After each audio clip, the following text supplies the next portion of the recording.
Hey guys, happy Monday, if that's even a thing. ZR Car here, back again with another video. Just wanted to give you a 3,000 mile update with the Passport. I'm trying to document my experiences with it as an owner. Not sure how long I'll keep it or anything like that, but so far I'm really liking it. And I think owner reviews are really important. I've talked about it before, how car press reviewers don't get enough time with the car to really know it super well.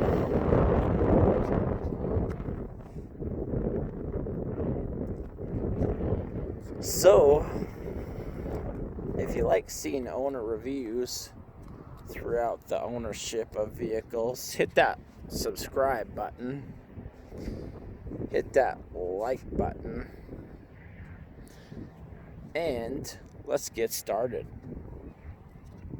So my last video, I should say one of my last videos, I did 10 dislikes, and I talked about not having a brake hold, and I didn't realize it at the time, and I think this is one of the reasons why owner reviews are important.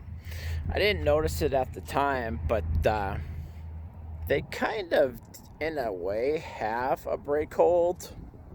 So, like, the CRV's got a dedicated brake hold, but I'll let you know what I'm talking about. We'll take a little look on the inside here, where it's not so windy. Maybe even kick on some AC, because it is toasty out there. Alright, so in the CRV, the brake hold is around here somewhere, I think. And for us, we get that mode select button instead. So the alternative that we get for the Passport and the Pilot is kind of works in conjunction with the auto stop start. So if you come up to a light, and obviously you'd be in drive, and the engine goes to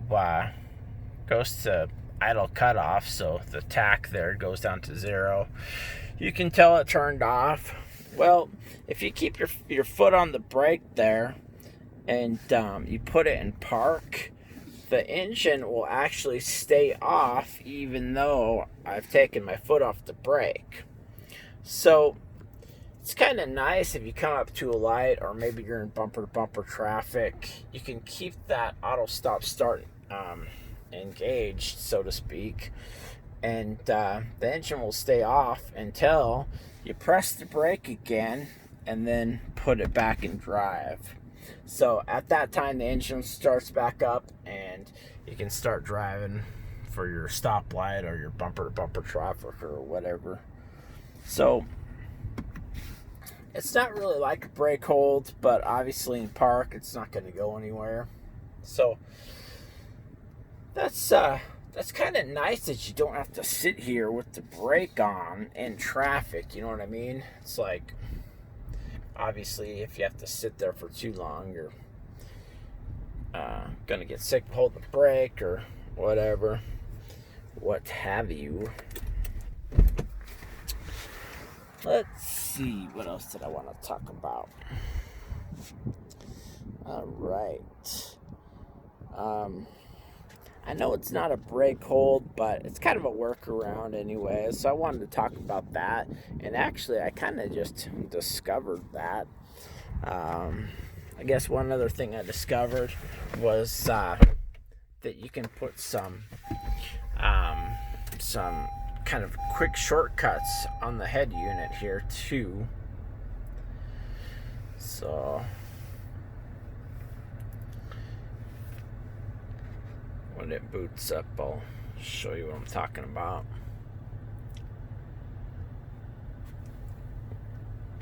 So up on top, basically this large section is what's playing, and then I moved my trip computer up to the top, and I moved my phone up to the top.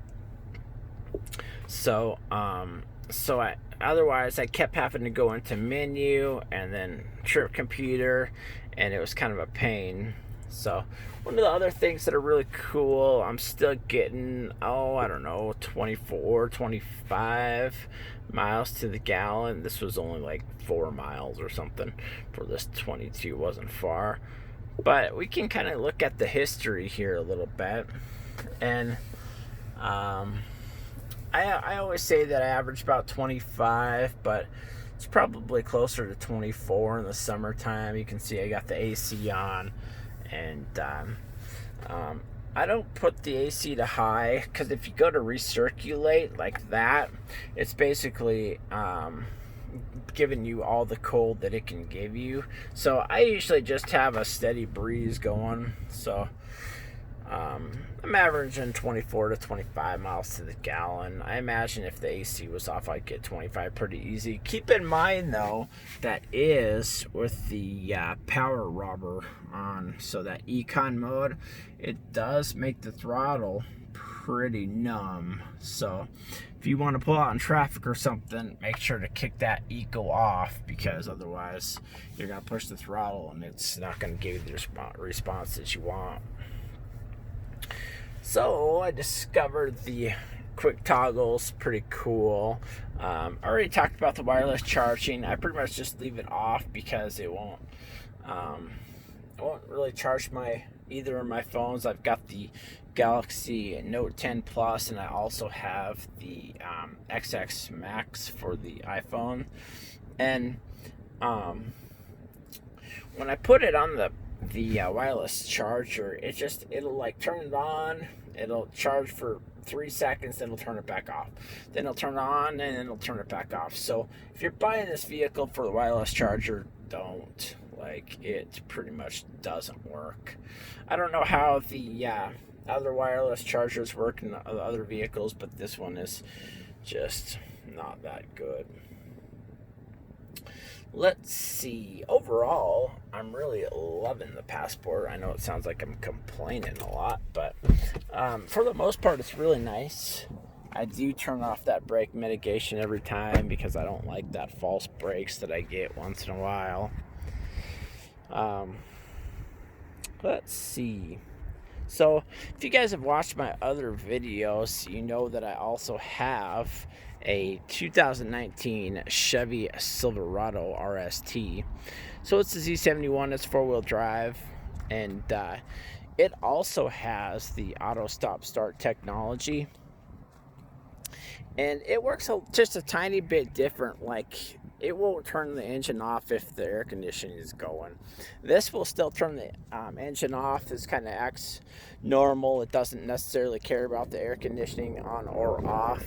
So my Chevy is a little different.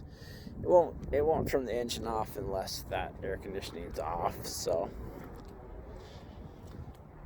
little difference between the two. Also noteworthy is this definitely the auto stop start, this definitely will stay off for a little longer. So if you pull up to a light in the Silverado, you might get a minute of engine off time. With this, you're probably closer to 2 or 3 minutes. So it's really trying to save that gas for you. I did find the top speed on this bad boy, so I was hoping it would get at least 120, but no joy for you pilots. No joy. So the top speed looked like it was 114 to me, and it wasn't even an abrupt stop at 114. It was just kind of just a slow creep up to 114, and it just kind of stopped there. So I don't know if they're using what kind of governor that they're using or speed limiter, but Anyways, 114 is all you're going to get out of the Honda Passport Elite.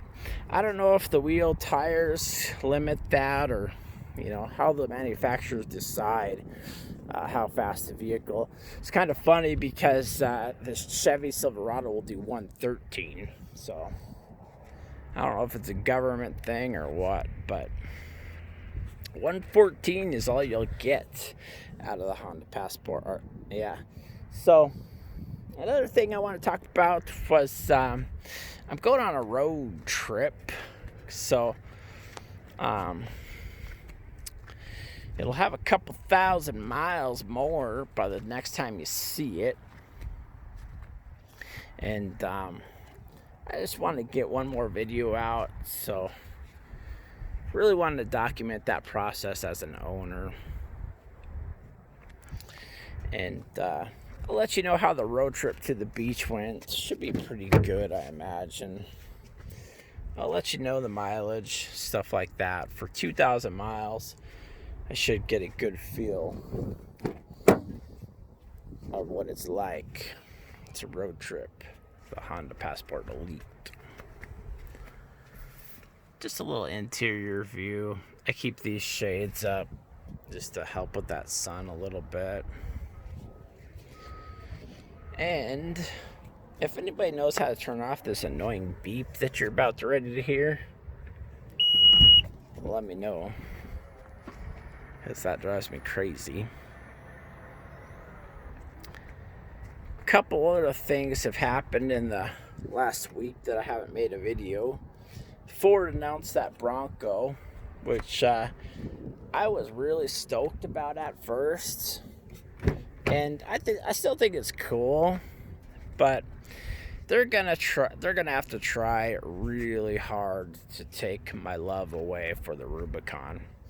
So I hope it doesn't hurt those Ford people out there. Hope it doesn't hurt your feelings, but man, that Rubicon is just sweet. I've just got a sweet spot for that Rubicon. In other news, the new Tahoe came out. So, and the Suburbans. So, since I have a brand new Silverado, well, it's got 5,000 on it now. Since I've got a brand new Silverado, that new Tahoe is super tempting. Until you look at the price. That price is just ridiculous. $65,000. Are you kidding me? When you can get this for 40. So, needless to say, I'm looking to upgrade the fleet. So, I'll probably just end up keeping this, and I'm really looking at the Honda Accord Sport 2-liter. So, that Honda Accord Sport 2-liter is, oh man, especially in this color, I think it'd be fantastic. So, we'll see.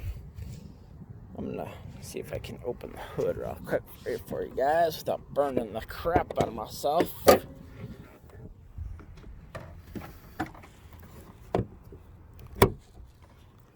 Alright. I really like this engine.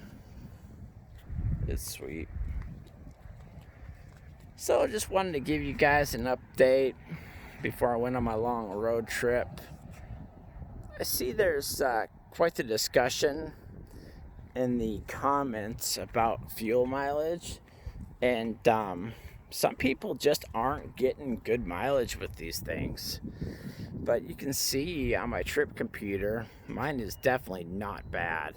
So I've heard of people getting like 16 miles to the gallon, and I don't know if maybe, there's different transmission makers, or, maybe they're just doing a different kind of driving, or maybe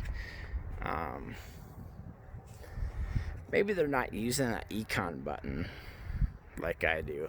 I'm not sure why they'd get that low a mileage, but I'm not getting too bad.